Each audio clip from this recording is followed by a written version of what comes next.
Om Swastiastu. Yang terhormat Bapak dan Ibu Dewan Juri, perkenalkan nama saya Ide Ayu Komang di Timanaloka Andrega, kelas 4, berasal dari SD Negeri 6 Karangasem. Hari ini saya akan menceritakan sebuah cerita rakyat yang berjudul Cupa dan Grantang. Dahulu kala, hiduplah dua orang kakak beradik yang bernama Cupa dan Grantang. Cupa dan Grantang ialah dua orang yang sangat berbeda. Cupa, seorang kakak berperawakan tambun, tinggi besar, licik, rakus, pendengki, serta mencuri menjadi sifat. Sementara Grantang ialah adik yang berperawakan tegap namun luas. Tutur katanya halus dan sopan, serta wajahnya yang tampan. Mereka berdua hidup di sebuah negara yang bernama Daha Negara, yang dipimpin oleh Datu Daha sebagai raja. Datu Daha memiliki seorang putri yang sangat cantik, Dewi Sekarnitra namanya. Suatu ketika Dewi Sekarnitra diculik oleh seorang raksasa yang sangat jahat. Ia dikurung di dalam sebuah sumur yang sangat dalam dan gelap. Raja pun memberikan sayembara bagi siapa yang bisa menyelamatkan sang putri akan dihadiahi dengan dinikahkan dengan sang putri dan menjadi pewaris tunggal kerajaan. Terdengar oleh Cupa sayembara itu. Ia segera mengajak adiknya Grantang untuk mengikuti sayembara tersebut. Dengan bantuan kedua patih dari kerajaan Daha Negara, mereka berdua menuju ke hutan belantara tempat sang raksasa tinggal. Sesampainya di sana, Cupa sumber bahwa ia yang akan mengalahkan raksasa seorang diri. Grantang pun mengingatkannya agar tidak sombong. Mendengar sang raksasa yang mendengkur karena sedang tertidur, Cupa gemetaran dan kencing di celana. Namun karena sudah terlanjur sumbar, ia segera mengalahkan sang raksasa sendirian. Cupa tersungkur dan kalah. Grantang yang melihat kakaknya tersungkur tersebut segera mengalahkan raksasa sendirian. Cupa yang melihat kesempatan emas itu langsung menancapkan keris yang diberikan oleh Datu Daha sedari tadi.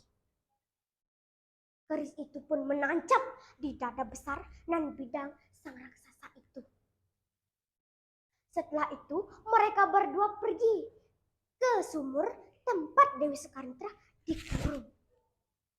Sesampainya di sana, mereka pun bertemu dengan sumur itu. Lalu Cupa pun mengatakan, "Adikku, kau tak mau kan melihat kakakmu ini yang masuk ke dalam sumur gelap dan dalam itu?" Terus sang Cupa.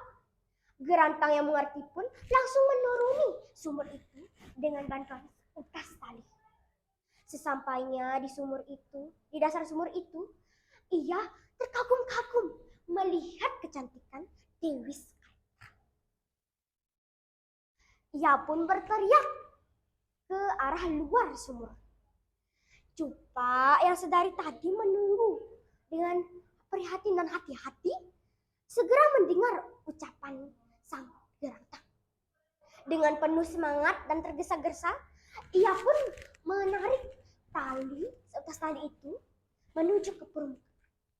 Tak lama kemudian terlihatlah wajah Dewi Sekarnitra yang sangat cantik dan anggun itu.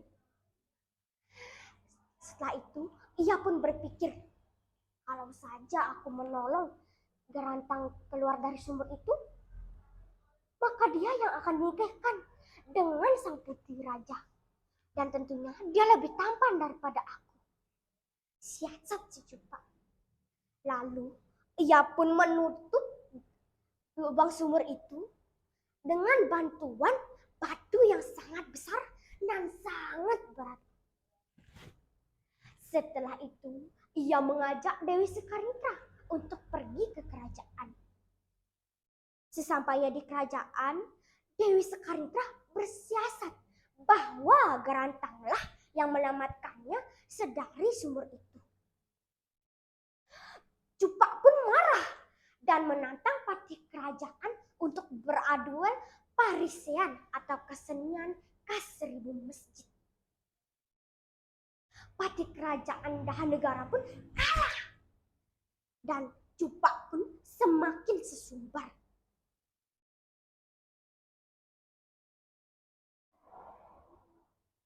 Setelah itu, Gerantang yang berhasil keluar dari sumur berkat bantuan tenaganya serta pertolongan dari Tuhan pun segera menuju ke istana. Di istana, begawe belek atau pesta besar-besaran pun dimulai sebagai tanda pernikahan. Sesampainya Gerantang di istana tersebut, Cupak yang melihat Gerantang datang pun dengan masih keadaan hidup pun segera marah dan mengajak Gerantang untuk beradu parisean. Sebenarnya Gerantang tidak ingin dan mengalah, namun Cupak yang berpikir bahwa sikap mengalah itu adalah sikap yang menghiraukan dan tidak pantas baginya. Lalu Gerantang yang dipaksa-paksa untuk mengikuti adu itu pun menerimanya. Cupak kalah hanya dengan beberapa kali pantokan penjalin atau pukulan rotan.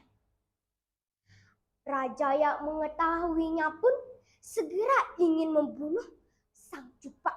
Namun Gerantang yang meminta ampun dan ingin memaafkan Cupak.